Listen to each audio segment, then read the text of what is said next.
Hello. How's your day going? Good. Might finally have a stays warm the whole day. Yeah, it's funny because we talk about that every time, and here soon it's going to just be like 100 degrees every day with no rain. Probably. It just comes up every time because I see the outside since you're outside. My office doesn't have a window, so I see what it looks like when I get on the call with you. Yeah, you got to put a picture of the outside up in your office. Right. Do that eventually, maybe. How was your week? It's fine. It's uneventful. Huh? Uneventful. So did you get up to doing anything? Not really. Like, I can't think of anything that I've done. She said that you kind of wanted to. That was like the small truth was like you kind of had stopped doing everything that you were doing before while you were trying to figure out like how the medicine was going to go. So you wanted to like maybe start getting back to. Yeah, I've been hanging, and I've been doing some bench pressing. So I have been exercising a little bit. Okay. Well, that's something. Yeah. Been feeling okay with the side effects and everything? I think so. I think everything's fine. I'm getting along pretty well, I think. Everything's kind of settling Yeah. back down. Yeah, I've been on it like 2.5 weeks. She wants me to call her, or she's gonna call me, I guess, on like the 18th, I think it is. Okay. And that'll be 3 weeks. So it'll be a full 5 of being on this. So we should have an idea of what's up. Right. What's up? Still kind of hard to gauge as far as anything you've noticed different or. Well, I've always been pretty good at home anyways, so it's really hard to judge things. I have a pretty good area, that I'm comfortable in. So, and then Brett won't be back till next week. He took this week off, so. Right. So Water rafting or whatever. yeah, and so I've been doing nothing. Is he the only person you really leave the house with? Yes. I used to have a couple other people. There used to be a lady there named Rachel, and I worked with Rachel one day and Brett 2 days. And then Rachel stopped basically seeing people through the pandemic. She became a weirdo, and so That limited things. So was it like you had peer support and you had? I did have peer support also, but you guys don't offer that anymore, for me at least. Yeah. And so I was doing it through a different place, and then I don't know. I mean, I still probably could through center counseling or one of those other ones, but I just haven't done it. Maybe we'll hire someone again eventually. I don't know. Seems like we haven't had good luck with the trying to build our community staff lately. Right. So, unfortunately. It's part of the business. Right. So do you have kind of, I guess the word's a hierarchy? Like, I mean, someone who's been in counseling as long and probably done exposure therapy a little bit, you kind of have your like first baby step that you're hoping to work up to, and then it kind of like goes up to like what's the biggest. Like one is, yeah, it makes me anxious, but I'm hoping like that seems like the easy first step, and then it kind of goes up to that. This is the one that feels impossible right now. Have you done that kind of with Brett or with any of your people of what you're trying to work up to? No, that makes too much sense. I do way complex stuff. Oh, okay. Yeah, so I mean, with TR, it was a lot of just working, I guess you could say, backwards. I didn't do a lot of exposure stuff. I know exposure works with me because when I did it years ago, it worked. I just didn't change my beliefs, and so, you know, you can call it relapse or whatever you want, um, but now with my beliefs changed, I would assume that exposure should be very straightforward and easy. The only problem is I I just have like a.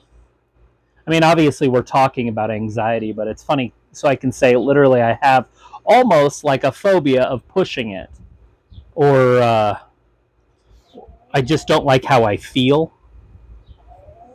You know, Right. when I'm pushing it. Obviously, I mean that's the root of the problem. So. Right. And so it's the it's it was a catch-22 getting comfortable. Does that make any sense? Like, I used to be anxious all the time, so I didn't care, right? So if I was in Chicago or Vegas or Right. Idaho, it was cool. It didn't matter. Because anxiety was everywhere, Yeah, so so. it just didn't matter. But once I became comfortable, like once I became like like a normal person at home, where nothing can phase me. You know, I cannot have anxiety at my house. Right. Like it just doesn't exist because there's nothing. Basically, I have a fear of fear, and I don't have the ability to fear at my house. Gotcha. And so, So once that happened, now you know what it's like to have a comfort zone and not have yes, and anxiety. that's a game changer because why on earth in my brain, you know, and it's obviously more of a subconscious than a conscious, because obviously I wouldn't be going to therapy and I wouldn't be trying to get help, but it's like, hey, you know, we got to do more, but I just subconsciously, that's like, screw off, it's not happening, you know. And so when I'm out is when I see it.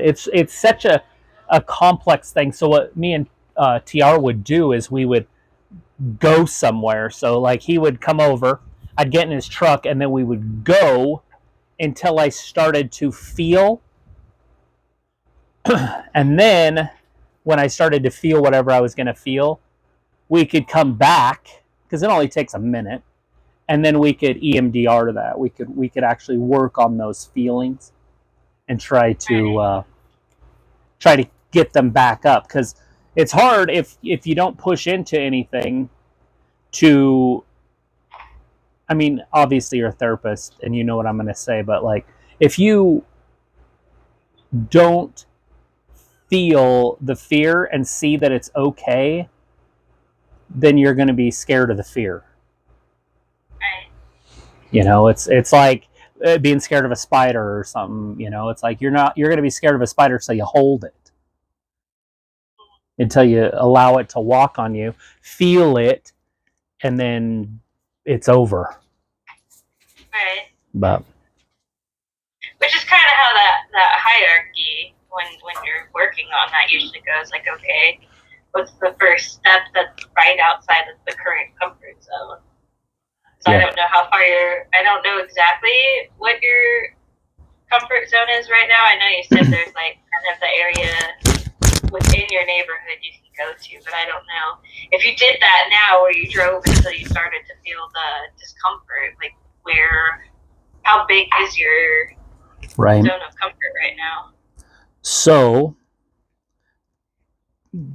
there's layers to it. Like, so if it was simple, like if it was a straight line, so if I said, hey, I'm gonna walk until I get anxious, where am I gonna get anxious at? That would be a lot easier to deal with stuff, but there's variables, right? So I'll give you an example. If I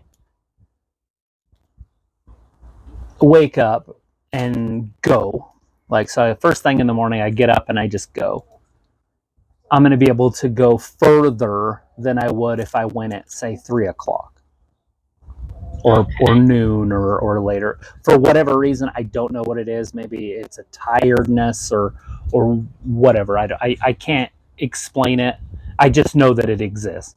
So whether it's a belief, it's obviously a feeling, because that's what I go by, is how I feel when I'm out. So if I go out, I know that I don't go as far out. But it could also be because so here's another variable. If it's cloudy, and I'm talking like winter cloudy, and it's like super, like where you could sleep till noon because there's not that much light. I can go a hell of a lot farther than I can if it's blue, big skied outside. I mean, a lot. Like it's day and night difference. So on sunny afternoons, I'm not gonna. Like the openness feels more the brighter it is. Right, yeah, because that's what it is, right? Like it's a fear of openness. And so noon to say 5 on a sunny day is a lot more intense. So your straight line is shorter than if it's early and cloudy, or probably even late. Say I did it at night when it was dark, I'd probably be cool, like I could go a lot further in the night or in the clouds or whatever. But anyways, so when you're asking the question, I just kind of want to let you in. Most people, it takes years to learn all this stuff from me, and then the other thing is like, oh, I did really good today because it was, I label it. I used to. I don't do that anymore, but that was one of my big ones. Like, oh, I did really good today, but it was cloudy, and that's why. And I would do things like that. Gotcha. So I don't do that anymore because it is what it is, and that's the hardest part because I don't know how you do therapy or whatever, but like TR, he doesn't want you to literally label anything, because if it's a success, that means that it's possible to fail. And if it's a failure, that means that you're thinking wrong. And so everything just is. He calls it the isness. So like and then like CBRS, they do a lot of goals, and then therapy does goals. But with the goals, we usually just generify them really quick, because the reality is if I go out with Brett and I do something like, say, when we went to Costco's parking lot or whatever, he was like super happy and he was like weird to be around because he was so excited for me. The problem with that is because you could, if you want to label it as a success, that means if I am not capable of doing it the next day, that I'm failing, right? Because if I can't do it, then it's a failure. If I can do it, so that's where the isness of it is. Like like I went there. That's it. Like if you start going deeper into it and labeling it, then you're starting to build the foundation that there's you're building off the foundation there's something wrong, or why would it be a big deal that you went there? So you're looking at it through a negative window, even though it's a success. Gotcha. Because it's built on the foundation of, well, of course, because in reality, and what I try to tell Brett all the time, but it's hard because he's an older man and he's set, is like, Brett, we're just two dudes in a truck. Like, that's it. Like when you're with any other dude, so like you just pick up some dude, he does these drive-alongs like people from your work when he's training them or whatever. Right. I'm like, you don't celebrate every time you get to a corner or to like you go to a gas station and go in, right? It just is. You just went there. You just did it, and that's what I'm trying to learn, is that I just do it. It just is, and it's normal. Like it's not an accomplishment. It's normal. An accomplishment, you can still have accomplishments, but you just don't do it off of the foundation of, well, of course there's something wrong with me, but I did something good today. You know what I'm saying? So, yeah. Anyway. It makes sense. I don't know if I've ever specifically heard that exact modality of isness, but it makes sense. Yeah, it just is. Like if I do anything, that's it. I just did it. There's nothing more and there's nothing less than. And the other thing is the presence, right? Like, so being present is now. So the only reason we remember, even like when we started this conversation, the only reason we remember is because some weird synapse in our brain is storing it. It's not real. Like it's over. It didn't happen. I mean, it did happen, but you know what I'm saying? Like it doesn't exist anymore. Even the start of our conversation, it just doesn't exist anymore. And so all there is now, and I can think about tomorrow, but the problem with thinking about tomorrow is you have a tendency as a human to start something then when all there really is now.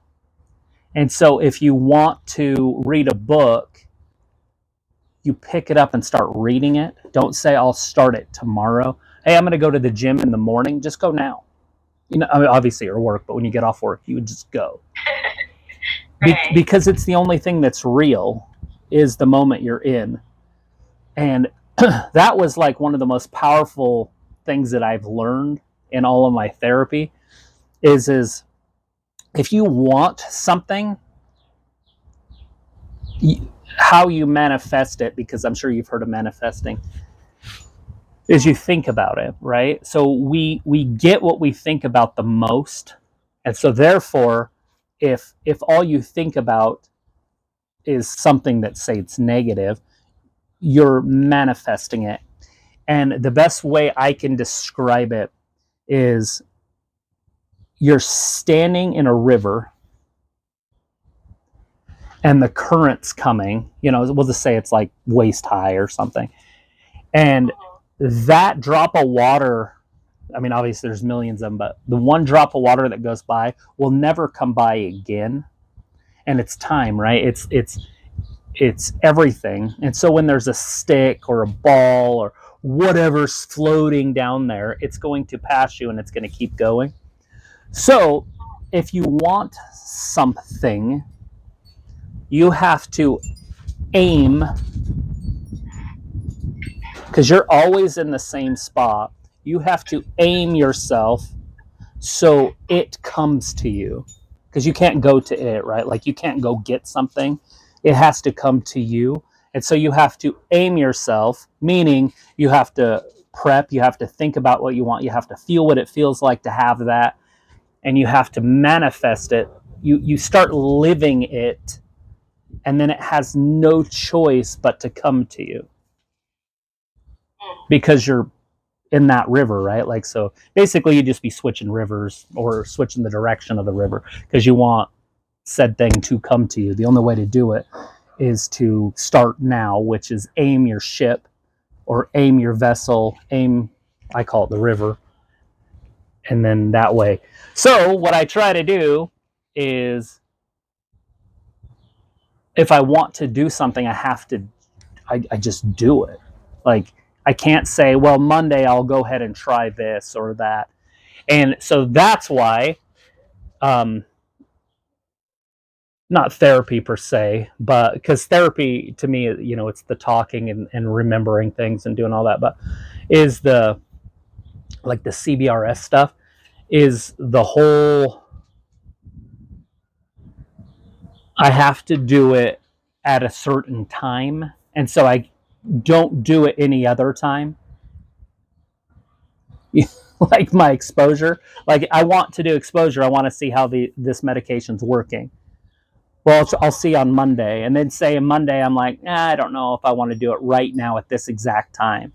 Okay, well, I can only do it Tuesday. Well, Tuesday I didn't fill up to it, or Brett called in, or something else happened. Okay, well, now it's Thursday, and so now 2-3 weeks go by pretty quick, and nothing happens because I'm not doing it like I do everything else. Like I said, I've been hanging. It's like, oh, I should start that Monday, right? Everybody wants to start their gym on Monday.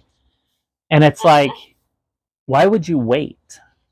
Like, that's ridiculous, right? So I just went outside and hung, as long as I could. And then I was all sore, and I've done it every day. So I've done it 6 days in a row now. And then I just took the bar, which is like 45 pounds, which isn't a lot, right? I have weights, but I just took the bar and I did it 100 times to see if I could. And I did. I got there. Then I did it again the next day, and that was hard because I was sore from the day before. And then, like, McKenna was here, and so we started, like, we were kind of playing around with the weights, and I got sore. I was doing other lifts. And so the next 2 days, day 3 and 4, OMG, I was so sore that it was hard for me to even do the bench because it was pulling on my chest so hard. But yesterday, I did notice on day 6 that the pain's gone, and I pumped out 100. I went to complete and utter failure, and it's funny because I can do it in lifting, I can do it in other things in my life, but for some reason with exposure, I can't go till failure.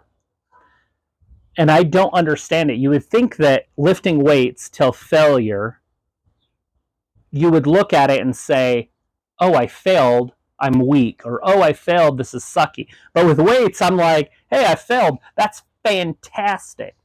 You would think if I could just translate that over to my therapy and be like, hey, I failed today. This is fantastic. Like, I pushed it until I couldn't do it.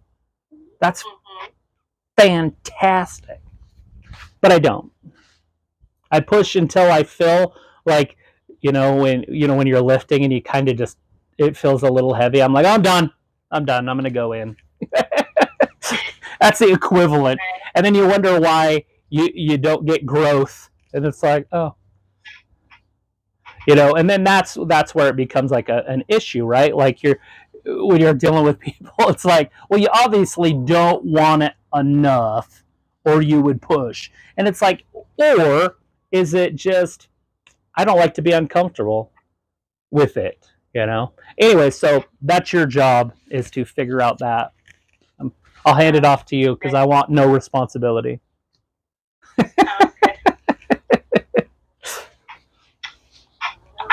I don't expect that to work, but right. Okay. Yeah, it's funny. No, I obviously I've got to figure out how to be motivated. Right. Because that's the only way anything ever changes, is the motivation has to outweigh the stuff that stops it. Yeah, it's like how am I motivated, or how do I get motivated? And I've had a CBRS worker there. It was called PSR back in the old days. That was a I did it when it was PSR. yeah. He was a stud, and he could freaking motivate me like no one else. And I pushed hard. Like we pushed all sorts of places, and then when I would get anxious, he'd just pull over and I would just sit there, and it was miserable, and then it would go away, and then we would do it again the next day, the next time, and I got to where I could go to the other side of town. I'm out by the mall, and it was over by Ross Park, where we were going. So what was it that he did that motivated you? Just first of all, he was cool, right? Like he was just a cooler dude, and you could tell when people are cooler. And then on top of that, he was like, I guess one of the things that he said that stuck with me is action gets rid of worry. And it's funny because as I said that, it reminded me that David Goggins says that same thing. It's action gets rid of worry. That's kind of cool. That he said that, and it just barely hit me now. Because like I would be worried about something, like I can't do this or can't do that, blah blah blah. This is back before I had therapy, and so I would get anxious about things and be like, well, let's go do that. And I'm like, oh, I can't do that. And he's like, sure we can, and then it took us like a week or whatever to get to Ridley's, but then I could go into Ridley's and walk around the store, or whatever, by just pushing it. And so something was happening inside of my head, obviously, because I was doing stuff. So I know it's possible, but anyways, that's why I said I know that exposure is awesome, but. So when did that motivation stop? Oh, years. This is like 2010 when this stuff was happening. He ended up getting married and moving to Alaska. So was being able to do those things was associated with him? So once he was gone, you weren't doing it anymore? No, not at all. Actually, he was still around. And I had opened up my world quite a bit, and I stopped doing therapy or the PSR stuff, and everything was just kind of fine for a while. And then I can't remember. I think I was out driving one time and I got a little anxiety, and it just made my whole world shrink back up. I should have learned the trick of, oh, I'm anxious, pull over and deal with it. But the second you run, it's just handcuffs. Right. And it becomes easy to just keep running. Just keep swimming. Just keep swimming. That'd be a good attitude to have if the swimming was happening, if it meant swimming outside or comfort zone.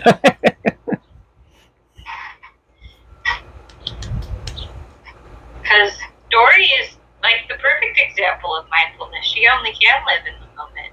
Yeah, she absolutely has it figured out.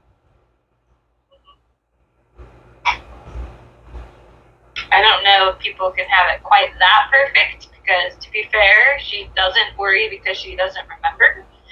But yeah, no, there's that one obviously is a big one for present. Forrest Gump is a huge one. Like if you watch Forrest Gump, he's always in the present moment.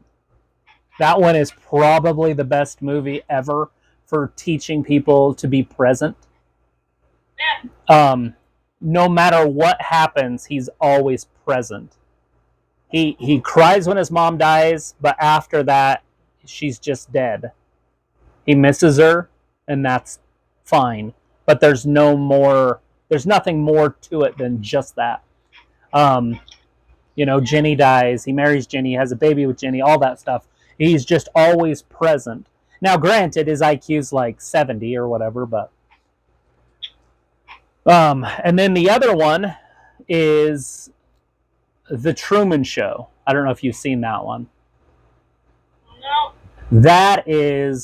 That's a hard one not to love. It's a Jim Carrey movie, and he is in a bubble, and everything in his life is fake.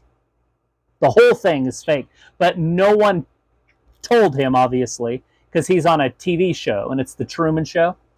Then he gets to a point where he's, ready to leave or whatever, and he starts to realize all this weird stuff keeps happening.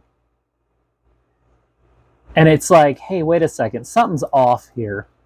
Anyway, so he takes a boat out, and he doesn't even care if he dies. He takes a boat out on the ocean, even though it's not the ocean, but he thinks it's the ocean. And he runs into a wall. And then he climbs, there's a staircase, and then there's a door. And they're trying to talk to him, and they're like, look, you can stay where you're at, or you can go through that door. But you don't know what's on the other side of that door. Or you can continue just to live your life in this building, in your, basically in my situation, it'd be like, I can just continue to live in my house, or I can go through that door and be free and go anywhere I want and do anything I want. It's that he's got that same choice, and that's why it radiates with me, is because it's the exact same scenario. And he just opens the door and walks through it, and then the dome is on top of the Hollywood, where the Hollywood sign is. And so when he looks out, he's just looking over the ocean, and Los Angeles is right below him. But good stuff. That one I don't think I've ever seen. That's a good show. Especially if you look at it from a mental health standpoint. And that's how I watch movies is, what's the message, not what's the entertainment? Like, what is this showing me? What's deeper on here? I just barely watched Forrest Gump, and I don't think I really ever thought of that, but I mean, that's true. He's very present. That's why it always is. That's all I have to say about that. Yeah. He doesn't keep the narrative going. Nope. Stop the narrative.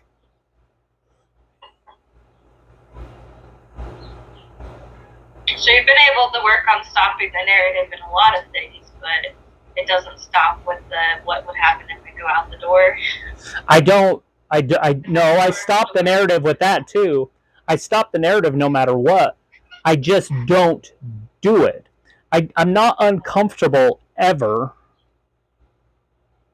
I just don't do it. So like if I go somewhere and I get to that inn, to wherever I'm going, I just I don't take one more step. I don't go through that door. I just, I'm good. And so that's what I got to figure out is like, what can I do to take that next step? And I mean, hypothetically, I've taken the biggest step I've ever taken by taking medication. Like, that's by far the biggest step I've ever taken, ever. Other than just reaching out and getting therapy in the first place. Right. Have you let Brett know about that yet? No, I'm not planning on it.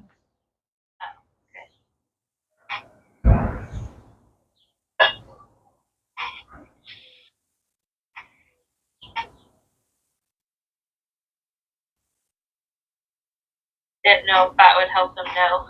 Like, oh, maybe we can push a little. Or that you're wanting to try to start pushing it a little. Yeah, it's really hard to work with Brett on the pushing stuff because he, like I said, he gets too emotionally involved in it. Instead of just being two dudes in a car. I don't know. Have you? And it's obviously it's my own issue, right? Like if I get affected by something that somebody else did, it's my issue. It's not their issue, right? And so, but I obviously have an issue with like I don't like. It's almost like a demeaning thing, right? If I like, hey, we did really good today.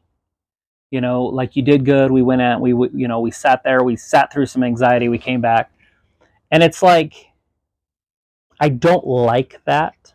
I don't like that. Um, the raw stuff. I'm more like, you know, get off your ass and go do it. Let's go have fun type, right? Like, let's do it. But I'm not one that's like, oh, you did it. I don't like that at all. At all. Like, it bugs the crap out of me. It's like, dude, like, we're just two dudes in a truck, and I feel like I have to tell them this every 2 weeks. Like, Brett, we're just two dudes in a truck.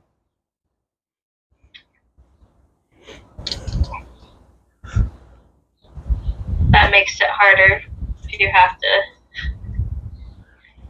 try to reset that every time. Yeah, and another thing is I will never throw myself under a bus. And so, like, if we're driving and I'm feeling pretty good, I don't want to have to tell him to keep going.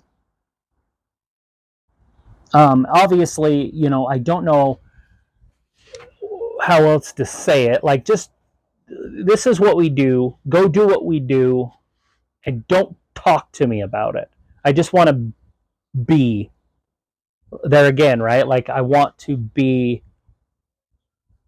present, and I want to deal with it in my own head as it's happening.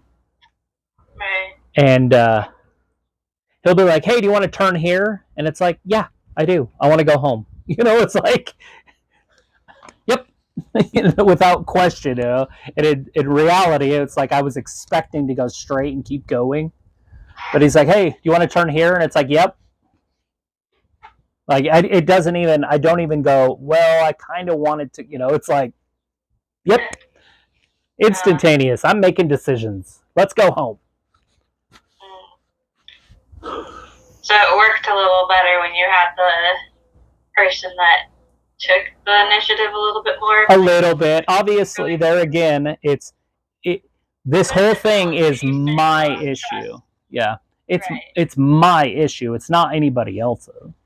Right? Like, if I can't motivate myself, then who, like, that's on me. We might haven't, there's going to be people we maybe can do it further with, or have, just depending on what their personality is like. Like, you had that one person that you were able to do a lot with, sounds like. Yeah, obviously I like alpha males. They, that, that push, and there is a guy there, and I probably could work with him now, Josh, where he's a lot more like that, although he's not motivational. So he's just a little weirder. He's not weird, he's just weirder. But he is a little bit more, let's go get it. But his idea of let's go get it is like, okay, let's go get it. Okay, we went here today. Tomorrow we're going to go 10 feet further, and we're just going to keep doing that every day until you're better. And that doesn't work, because it doesn't work that way. It'd be cool if it did. It'd just be simple. It'd be over. I just got to figure out what the switch is. I know that there's a switch. I know that there's something that's going to click, and it's going to be like, because that's just how it works. That's what it is, because when somebody says accept it or acceptance, it's like, what the hell is acceptance? Oh, I should just be okay with feeling like hell. No, that's not what acceptance is. Acceptance is like, you won't feel like hell once you do accept it.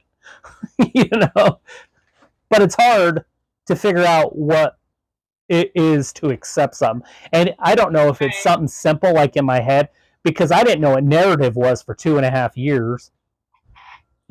I'd just be like, yeah, okay, I got to stop my thinking, because that's what it sounded like. What narrative was thinking. And then it was like, oh, no, that's not what we were talking about. We're talking about the story that goes with the thought, which I didn't know. I didn't know that existed. I thought the whole thing was a thought because it was happening in my head. Right.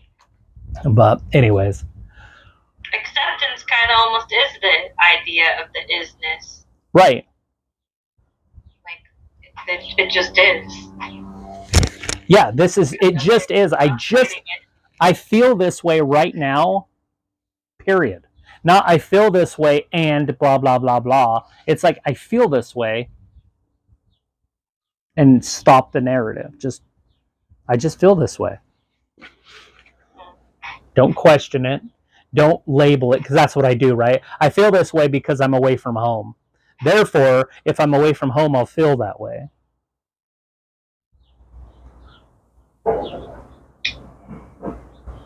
Because I labeled that. I made it a thing. That's the folder I put it in.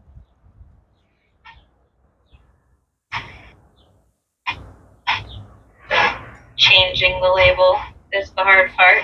Right. Now that it was filed that way. That's how you said it, right? You got to go into the document. Yeah. You got to get into that document, open it up, change it, then save it.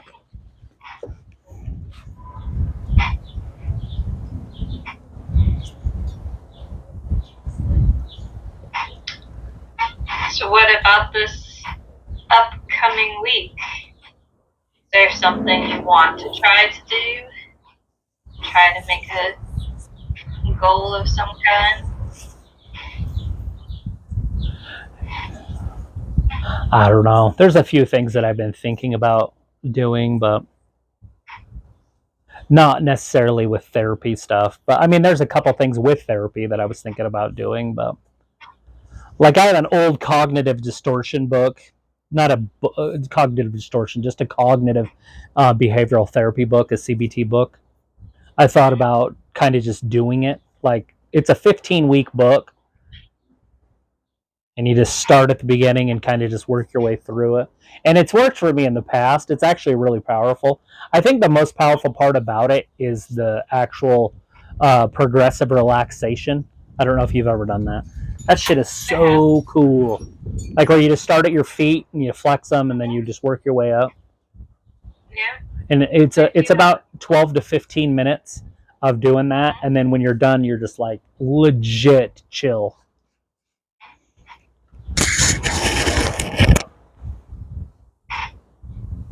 Which would be a good thing to do when you get to the point where you got to pull the car over, because then you get your body chill again, and then you can go further. Yeah, you know what I was using there for a while when I started to excel at this?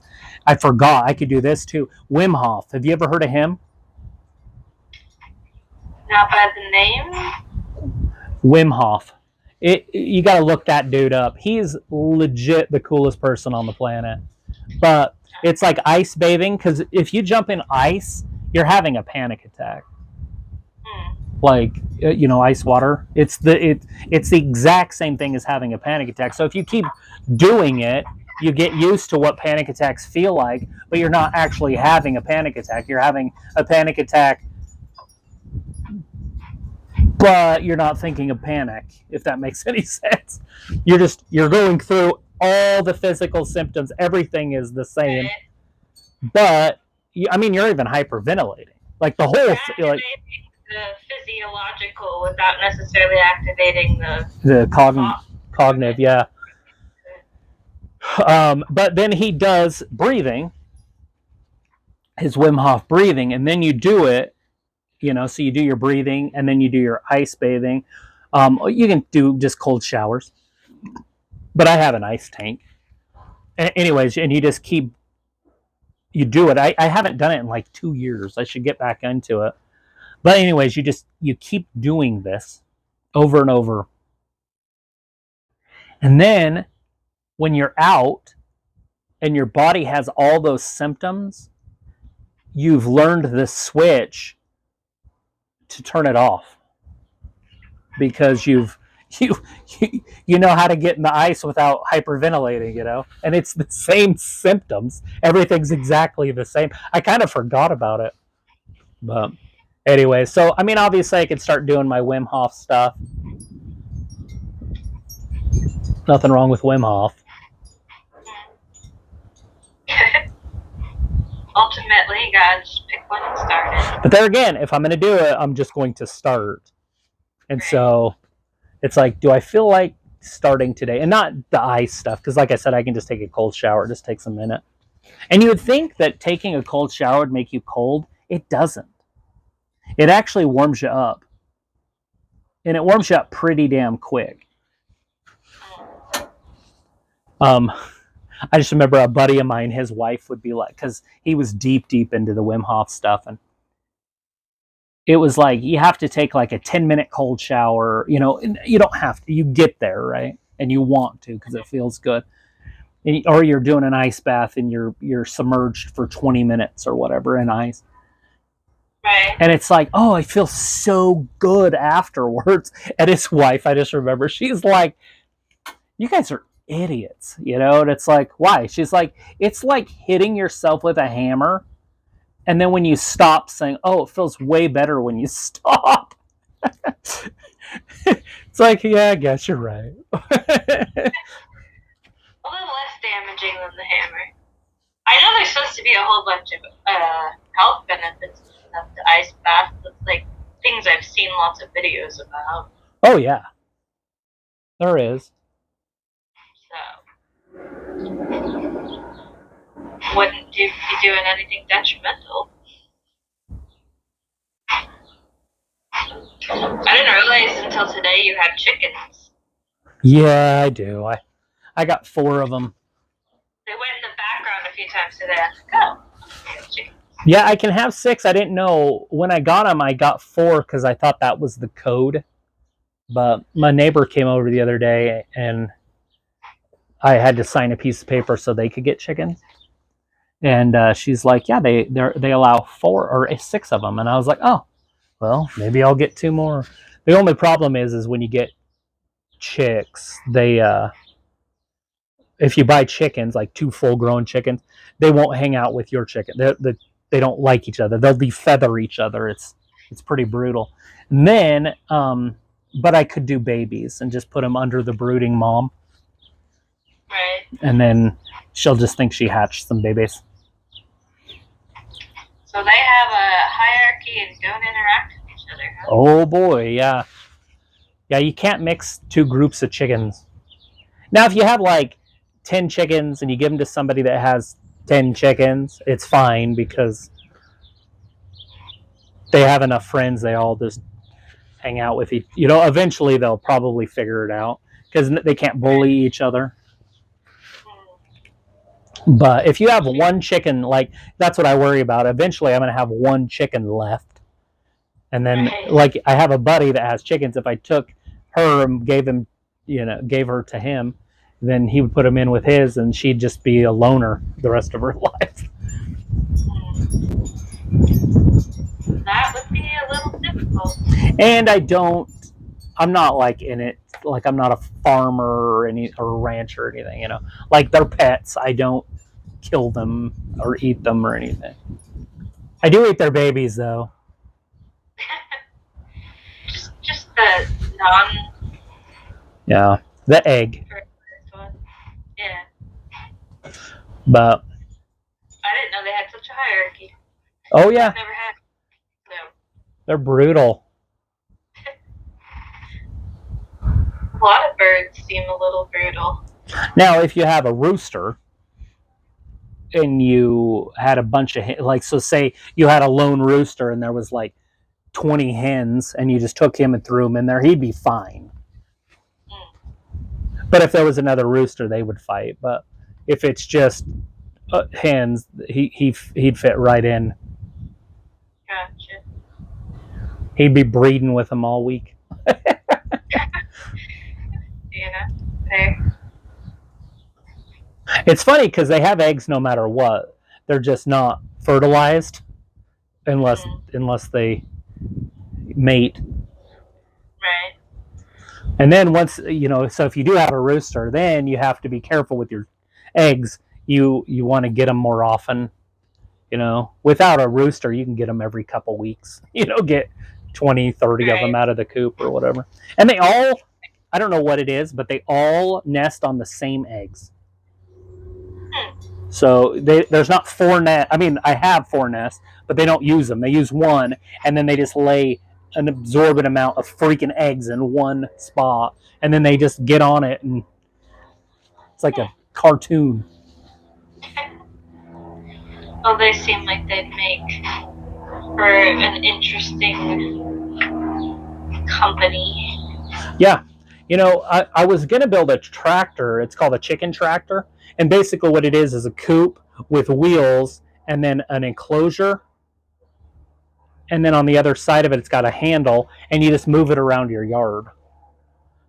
So you just literally just scoot it around your yard. So you leave it in one spot for 3 days or whatever, and then just move it. But instead, I just have a coop over in the corner, and they just stay in it. I don't like them free ranging because they'll lay their eggs in like the bushes or something, and then I got to go find them. You don't want them Easter egg hunt? No. And then you don't know if the egg's good or bad. So then you got to put it in water, and if it sinks, then it's good. If it floats, then it's bad. Yeah, I guess it would be more work. Well, I guess this next week maybe you'll get back into your Wim Hof, however you said it. Yeah, that's his name, Wim Hof. I don't know if I would like to do Wim Hof. Or CBT or something. Yeah, I was thinking the CBT book, but I just don't. I might start that. I gotta find it first. I think it's downstairs on a bookshelf, but it's all good. Maybe the goal is just find the book. Yeah, small goals. Well, I mean that's the point. It's supposed to be a small, achievable goal, so it's like an easy to succeed baby step in the direction, and then it's like that whole setting the timer for 5 minutes for dishes. You usually keep going. Yeah. So, well, I hope next week I'll hear that you maybe at least found the book or started doing the muscle relaxation again, or something that will hopefully be a catalyst towards pushing outside the comfort zone. Push it. Yeah. Nice. Well, I will see you next week. Yeah, have a good 4th of July, because I won't talk to you till after. That'll be Tuesday. Yeah. Fireworks don't start on fire. It's already started fireworks. I've had fireworks in my neighborhood the last 3 nights. Yeah, I got them all over too. That is the one thing I do miss about the pandemic is the fireworks in the city were way cooler. Like every house had fireworks. It was like a display, and we all had aerials, and the whole city was just covered in smoke. It was just a great night, And then ever since, they take everybody back up to the fairgrounds, and it's like the rest of the city's all boring. I mean, there's enough of them going off in my neighborhood in the air. Yeah. I have an elementary school on the end of my street, and evidently they like to set them off there, because that's what happened the first night it went off. As I was out with my dog, and I went, that's weird, a car's pulling into the school at 10:30 at night, and then like a few minutes later it went off in the air, and my dogs were like, I'm out. Yeah, is your dog scared of them? Yeah. Yeah, mine are not. Like, they'll sleep right through it. They just don't care. That makes life easier. Mine, it gets harder and harder to get them to go. It's like they develop the fear that it's going to happen every night, which, to be fair, it happens for like over a week here. Yeah. That's what happens is once it starts happening, like that whole time, they start acting scared like before I even take them outside because they're just anticipating what's going on. Did you have you got them one of those vests, like the panic vests? No, I haven't done that yet. I probably should. Every year I'm like, oh yeah, I should like go to the vet and get the anxiety med or the one dog this is gonna be my first 4th of July with her, so I don't know how she'll be. But the other dog I've had for years and I know that she freaks out every year. Yeah. It's sad, you know. You forget about the puppies when you're lighting them off.